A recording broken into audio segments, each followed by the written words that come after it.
नमस्कार दोस्तों, मैं हूं आपका दोस्त और सका में जुगानी। आपको पता है 3 दिन मार्केट कंटिन्यूअस क्लोज रही है। हम इस पर चर्चा कर चुके हैं। अब हम देख लेते हैं कि आगे उसके बाद में मार्केट में रिकवरी कब होगी, ये सोचने वाली बात है। वैसे एक बात बताऊं कि ऑल टाइम हाई आपकी मार्केट ने 27 सितंबर को तय किया था। अभी 27 नवंबर को जाकर के 2 महीना होगा, लेकिन जिस हिसाब से एफआईआई की सेलिंग करी है और मार्केट अभी 10% तक करेक्ट हुई है, वो डाटाज के अनुसार अभी देखते हैं कितनी करेक्ट हुई, कितनी नहीं हुई है और आगे क्या क्या है। तो उसके बाद में इन सारी चीजों पर चर्चा करने से आपको काफी सारी चीजें क्लियर होंगी और प्रोबेबिलिटी भी देखने की कोशिश करेंगे कि कब तक मार्केट आपकी रिकवरी कर सकती है। तो काफी इंटरेस्टिंग वीडियो है।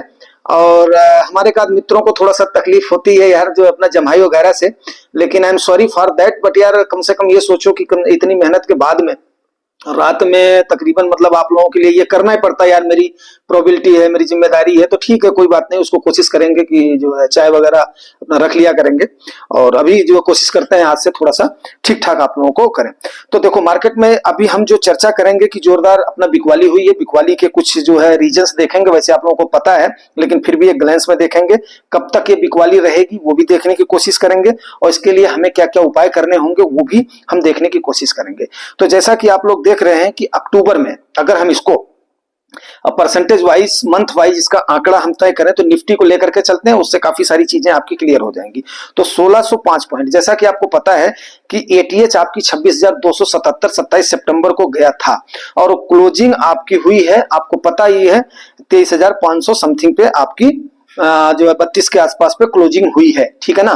तो यहां से आपका अक्टूबर में टूटा है ये 1605 पॉइंट, जो कि 6.22% बन रहा है। वहीं पर नवंबर में आपका टूटा है 672 पॉइंट, जो कि 2.78 हो रहा है। तो ये अगर टोटल इसको जोड़ा जाए तो ये 10% आपकी निफ्टी फिलहाल एकदम से करेक्ट हो चुकी है एज पर डाटा, ठीक है। वहां पर गिरावट के अगर कारणों को हम देखते हैं तो कई सारे कारण हो रहे हैं। सबसे पहला कारण जो मैं मानता हूं वो है Q2 की अर्निंग, ठीक है ना। Q2 की अर्निंग जो कि हमारी गलती है, दूसरे को दोष देने के बजाय में लोग बोलेंगे एफआईआई की सेलिंग और उसके बाद में चाइना का स्टिमुलस पैकेज वगैरह, लेकिन इसको मैं नहीं मानता हूं। जो मेरा कहना है, सबसे पहले अपने आप को सुधारना चाहिए। तो हमारी कमी जो रही है Q2 की अर्निंग के जो रिजल्ट्स रहे हैं वो काफी खराब रहे हैं, जो कि लोगों को होपलेस किए हैं। दूसरे नंबर पे महंगाई कहीं पर हम लोग काबू नहीं कर पाए हैं, 6.2 गई है। अब की वाला जो ट्रिगर आया है 23,800 का जो लेवल टूटा है वो महंगाई की वजह से टूटा है। उसके बाद में एफआईआई की सेलिंग को मैं तीसरा कारण मानता हूं। चौथा कारण मैं मानता हूं ट्रंप जी के डिसीजन अभी कैसे होंगे। टैरिफ वार तो नहीं छिड़ेगा, उनके रिश्ते कैसे होंगे लोगों के साथ में और कंट्रियों के साथ में, ये भी लोग पसोपेश में हैं। उसके बाद में पांचवा कारण कमजोर रुपया आपका है। छठा कारण इजराइल ईरान का इशू है। उसके बाद में सातवां कारण जो है बुलिश क्रिप्टो मार्केट में एक असेट से दूसरे असेट में पैसा जाता है, पैसा कहीं से ऊपर से नहीं आता। तो आपको पता है 90,000 को आपका बिटकॉइन क्रॉस कर गया है, जो कि चांदी की जितनी टोटल ईएम है वर्ल्ड के चांदी की, उसको क्रॉस कर गया है आपका बिटकॉइन का जो मतलब जो उसकी वैल्यू है वो। उसके बाद में चाइना का स्टिमुलस पैकेज लास्ट नंबर पे आता है, मैं उसको लास्ट नंबर पे देता हूं, जिसको लोग बहुत ज्यादा तवज्जो देते हैं। लेकिन ये सारे सिम्बल्स को देखिए जो मैंने क्रम में सजाया है, ये आपको कैसा लगा है जरूर आप इसको बताइएगा, ठीक है ना, क्योंकि ये मेरा अपना सजाना हुआ है कि स्टेप बाय स्टेप आपको इसको बताया जाए। वहीं पर अगर हम निफ्टी की वैल्यूएशन देखते हैं तो पी वैल्यू आपकी निफ्टी की अभी हो गई है 21.6, जो कि आपके इलेक्शन के टाइम के आसपास में आप पहुंच गए हैं, ठीक है ना। 3 साल का एवरेज जो अगर इसका औसत निकाला जाता है तो 22.1 बन रहा है। 5 साल का औसत अगर निकालते हो तो आपका 23% बन रहा है। तो 10 साल का अगर आप निकालते हो तो 23.5 बन रहा है। तो कुल मिलाकर के देखो तो हम इतने महंगे नहीं हैं जितना महंगा हमें बताया जा। हाँ, मिड कैप स्मॉल कैप की जरूर वैल्यूएशन हाई है, लेकिन जहां पर जब मांग हो जाती है तो डिमांड एंड सप्लाई का इशू मैं आपसे कई बार चर्चा कर चुका हूं। तो भाई जिस चीज की डिमांड ज्यादा है तो उसकी थोड़ी सी वैल्यूएशन तो हाई होगी। और आप कभी कभी देखिएगा कि जो किसी किसी शेयर्स की तो वैल्यू कितनी हाई हो जाती है फिर भी उसकी खरीदारी रुकती नहीं है। तो हमारी वैल्यू तो अभी कम से कम मान करके चलो, ये मैंने आपको 3 साल 5 साल 10 साल का डाटा मैंने आपको रख दिया, करंट पी रख दिया है। तो अब इससे ज्यादा आपको और क्या मैं रिसर्च करके बताऊं। अब सवाल ये उठता है कि आखिर में मार्केट हमारा टूट क्यों रहा है, इतने सारे रीजंस में से मार्केट टूट क्यों रहा है। तो गिरावट के कारण तो हमने आपको बता ही दिया। टूटने का कारण बोलता हूं, बाजार का सिर्फ और सिर्फ एक कारण है टूटने का, जो कि डर फैला है। डर के कारण से मार्केट टूट रही है। वहीं पर ही जो इंस्टीट्यूशंस है ना, उनको सस्ते में खरीदना पसंद आता है। तो आपके अंदर एक प्रकार का डर क्रिएट किया जा रहा है। मेरी बात को तवज्जो दीजिएगा, आपके अंदर एक प्रकार का डर क्रिएट किया जा रहा है कि ताकि आप और बेचें और उनको सस्ता माल मिले और वो खरीद सकें। इसके अलावा और कोई भी रीजन नहीं है। अगर 200 दिन का एवरेज हम लेते हैं तो हमारा जो निफ्टी का लेवल बनता है 23,542 बनता है, और 23,542 पर हम इस पर आ चुके हैं। अगर आप इसको 23 मार्च 23 से अगर मैं इसको देखूं तो इसको कम से कम आपकी मार्केट ने 4 बार टेस्ट किया है। इस एवरेज को 4 बार टेस्ट किया है। तो यहां से मुझे तो नहीं लगता है कि यहां से नीचे जाना चाहिए एक्चुअली मार्केट को, क्योंकि ये बहुत ही इंपॉर्टेंट लेवल है। ठीक है ना, ये बहुत ही इंपॉर्टेंट लेवल है। तो आप लोग पेशेंस को बनाए रखें, पेशेंस को बनाए रखें, पेशेंस को बनाए रखें। मैं बार बार आपको बोल रहा हूं, क्योंकि आपके पेशेंस को ही डिगाया जा रहा है।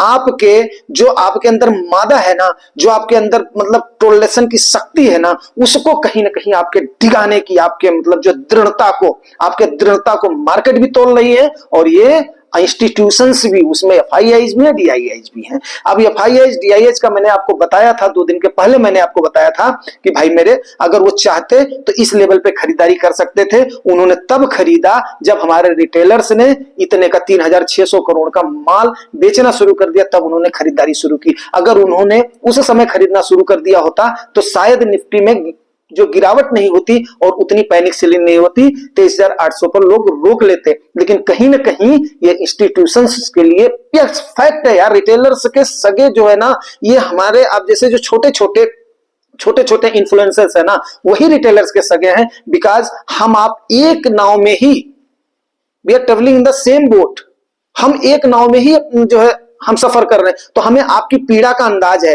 लेकिन अगले को आपकी पीड़ा का अंदाज नहीं है। अगला बोल रहा है ये तो कमाता खाता बंदा, ये तो अपना जो है कमा खा लेगा, हमें तो बैठे बैठे खाना है, तो हम कैसे करें। बड़ी वाजिब सी बात बोल रहा हूं दोस्तों। ये जो है कॉलोनियल सोच वाले जो लोग होते हैं ना, जिनको लगता है कि यस हम एलीट क्लास के हैं, एलीट क्लास के, उनको आपसे नहीं लेना देना है, लेकिन हमारे जैसे को आपसे लेना देना। बस मैं इसके अलावा कुछ नहीं बोलूंगा, कम बोलूं, ज्यादा समझे भाई मेरे, क्योंकि मेरी भी कुछ मजबूरियां हैं, मैं कितना बोल सकता हूं। ठीक है ना। तो वहीं पर अगर 200 दिन का 23,542 बनता है, मार्केट इसको 4 बार, अगर 60 टर्म बाउंस की यहां से प्रोबेबिलिटी है दोस्त, ठीक है ना, 60 टर्म यहां से बाउंस बैक कर सकता है, लेकिन ये कब तक सस्टेन करेगा ये नहीं कह सकते हैं दोस्त मेरे, ये नहीं कह सकते हैं। तो अगर 23,200 तक भी मार्केट जाती है ना, तो वहां तक हमें घबराने की जरूरत नहीं है। अब बात करते हैं कि देखो यहां से बाउंस बैक करने की प्रोबेबिलिटी है, लेकिन मार्केट में कोई कुछ भी कह नहीं सकता है। मैं भी कोई इतना बड़ा फाइनेंशियल पंडित तो नहीं, मैं आपको बार बार बोलता हूं, लेकिन कुछ फैक्ट और तथ्यों के आधार पर ही आपसे मैं डिस्कस करता हूं। ठीक है ना, तो डिस्कस करता हूं। तो अभी उसके बाद में देखते हैं, अगर 23,200 से नीचे का लेवल टेस्ट करती है मार्केट तो क्या होगा, तो क्या होगा, वहां पर थोड़ी सी चर्चा कर लेते हैं। फिर CLSA पर एक जो निगाह डालेंगे, उसके बाद में हम इस सेशन को क्लोज करेंगे। अगर 23,200 के लेवल को मार्केट क्रॉस करती है ना, तो आप जो है डिस्काउंट लेवल पे चले जाओगे। डिस्काउंट लेवल वो लेवल होता है कि जहां पर फिर इंस्टीट्यूशंस के अंदर ही आ जाएगी कि हाँ यार अब हमें डिस्काउंट लेवल पे जो है मिल रहा है, तो वहां पर वो भी पोजीशन बनाएंगी, और जो जानकार आदमी है वो फिर वहां पर लॉन्ग टर्म के लिए पोजीशन बनाना शुरू कर देंगे।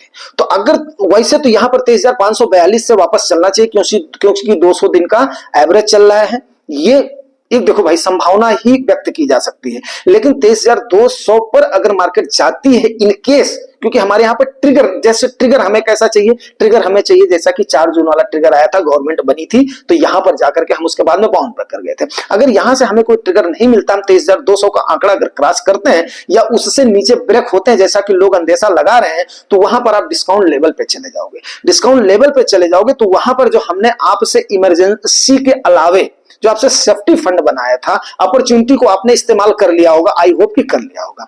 तो वहां पर आपको अपने जिनके पास है वो सेफ्टी फंड को करेंगे, बाकी लोग आराम से बैठ करके तमाशा देखोगे, मतलब जो है मैच देखोगे, आपको कहीं पर भी डिगने की जरूरत नहीं है।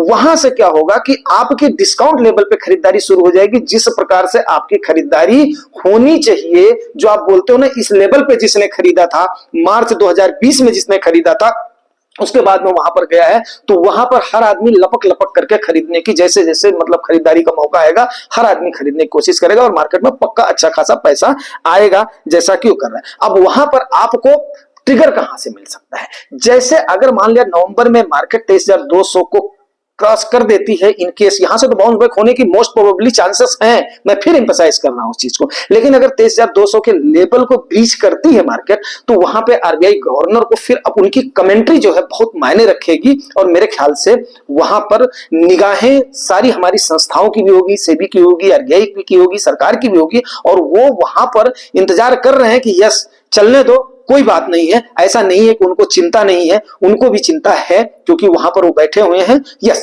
यार, बी पॉजिटिव, हमेशा ऐसा नहीं है कि कम से कम बैठे हुए हैं तो हमारे कोई वो जो दुश्मन नहीं है, लेकिन हमें अपने पेशेंस लेवल को हम कितना बना रहे हैं वो चीजें हैं। क्योंकि इसीलिए मैं बार बार आपसे, हमेशा आप देखते थे मैं आपको वही बोलता था, मार्केट में उतना पैसा लगाओ जिसको आप सस्टेन करो। आप अपने कल के लिए आज को हमने खराब नहीं करना है, तो कम से कम वो पैसा नहीं लगाना है जो हमारी औकात से ज्यादा हो। ये मैं बार बार बोलता था, 100 माइनस एज को लेकर के चलता था, तराजू की बैलेंसिंग को आपको बार बार मैं बताता था नहीं बताता था। आप लोग देखो पिछले वीडियोज को, आप लोग देखो, फिर आपको समझ में आएगा दोस्तों। तो इतनी मेहनत के बाद, इतना समझाने के बाद अब आपके सामने प्रैक्टिकल आ रहा है। जो आपको मैं थियरी में बताता था वो आपके सामने प्रैक्टिकल आ रहा था। जो मैंने देखा था, जो मैंने सीखा था, वो मैं आपको बार बार आगाह कर रहा था। उन चीजों का आपने पालन किया होगा, तो जैसे 23,200 का लेवल होता है तो हम भी उसके बाद में फिर पार्टिसिपेशन करेंगे उस वाले से जो हमारा सेफ्टी वाला है, वहां से हम उसके बाद में रिबैलेंस करेंगे तराजू को। तराजू की रिबैलेंसिंग के लिए हमने बताया सीएलएसए की जो रिपोर्ट देखते हैं, क्योंकि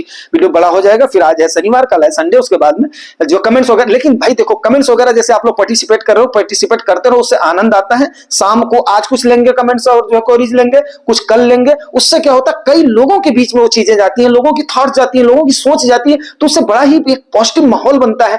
तो इतने सारे डिस्कशन हो रहे हैं दोस्तों, तो उसके बाद में आपके सहयोग और कोऑपरेशन की बहुत जरूरत पड़ती है। सीएलएसए की जैसे हमने आपको सामने वाले वीडियो में बता दिया था, सीएलएसए क्रेडिट और जो है ये अपना लोननेस जो सिक्योरिटीज होती है, उसके बाद में आपको ये है कि ये 1988 में या 86 में ये हुआ, फॉर्म हुआ है।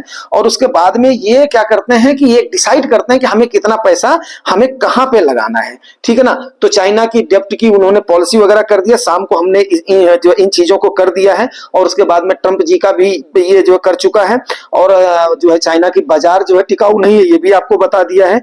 और 10% तक आपकी मार्केट जो है करेक्ट हो गई है। ये सारी चीजें हमने सामने वाले वीडियो में क्लियर कर दिया है। सीएलएसए की जो रिपोर्ट आई है, ये भी थोड़ा एक अहम ट्रिगर हो सकता है, क्योंकि चाइना की बाजार को उन्होंने थोड़ा सा नकारने के बारे में सोचा है और इंडिया में ग्रोथ मतलब जो है इन्वेस्टमेंट को लाने का सोचा है। अब सवाल ये उठता है कि डिस्काउंट लेवल पे खरीदेंगे या अभी खरीदेंगे, ये एक बड़ा प्रश्न बनेगा। ये आने वाला समय बताएगा, अगला वीक बताएगा, नवंबर महीने में ही आपका डिसाइड होगा कि मार्केट किस तरफ मूव करती है। बट ये सारी प्रोबेबिलिटी थी कि कब तक रिकवरी कर सकती है मार्केट और कब कहां पर जा सकती है। दोस्तों जानकारी कैसी लगी है, अपना जो है सुझाव जरूर दीजिएगा, ताकि उससे क्या होता है, और लाइक साइक भी करते रहिएगा। उससे क्या होता है, एक हौसला अफजाई होता है। जैसे बोलते हैं ना कि मतलब जो है जब कोई एक जो परफॉर्म कर रहा हो तो उसको अगर मान लिया आप लोग क्लैपिंग भी कर देते हो, तो एक टाइप का मतलब जो है उसको एक थोड़ा सा क्या नाम है, उसको एक श्रेय मिल जाता है। तो उसकी उम्मीद करता हूं, और बस बाकी thank you very much, thank you.